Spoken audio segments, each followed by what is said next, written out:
Ուժեղ քյաբաբի մասին չեմ կարող ոչինչ ասեմ, բայց ձեթոտ պերաշկի ավտոբուսում օրինակ շատ հավանական կարող է տենց մի բան լինի։ Հա մենք մեր դարդը չենք լացում, մենք ընտրությունների դարդն ենք ուզում հոգալ, որովհետև մեկ էլ հանկարծ պատահաբար որոշում կայացվեց։ Բայց խոսքը բովանդակության մասին, երևի կանդրադառնամ մեր բովանդակային քննարկումը սկսի։ Մենք դեռ խոսում ենք հրատապության մասին։ Այսինքն եթե ուժեղ քյաբաբ կամ ձեթոտ պերաշկի այդքան զազելի է հնչում, ձեթոտ պերաշկին, որ հատկապես զզվելի է հնչում, այդ դեպքում պետք է դա շուտ բերել։ Ոչ թե նրանից հետո սկսեցին ձեթոտ պերաշկի ուտել ավտոբուսի մեջ առանց անձեռոցիկի։ Լավ, այսինքն ակնհայտ է, չէ՞ որ հենց ինչ-որ մի բան առաջացավ, որոշեցիք փակել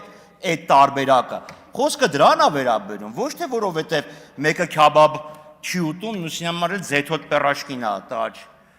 Բայց Տիկին Վարդանյան, այո, սա փնթի, խայտառակ, զզվելի աշխատավոճ է, ոչ պրոֆեսիոնալ կառավարության կողմից։ Եթե ձեր տրամաբանությամբ առաջնորդվենք, կառավարությունը հարցման ձևով քվեարկության տարբերակ ունի։ Դե որ նախարարությունը այս բանաձևը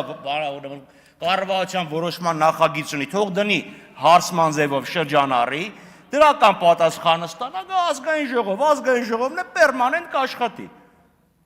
Թող տես լինի, դուք դա եք առաջարկում, ասում եք 21 թե 22 թվականին բարձրացրեցինք, հիմա հետ ենք բերում, այո, մենք երբ Հայաստան դաշինքի պրեզենտացիան էինք անում, Սևակ Խաչատրյանը դրա մասին հատկապես նշեց, որ ջերմոցների համար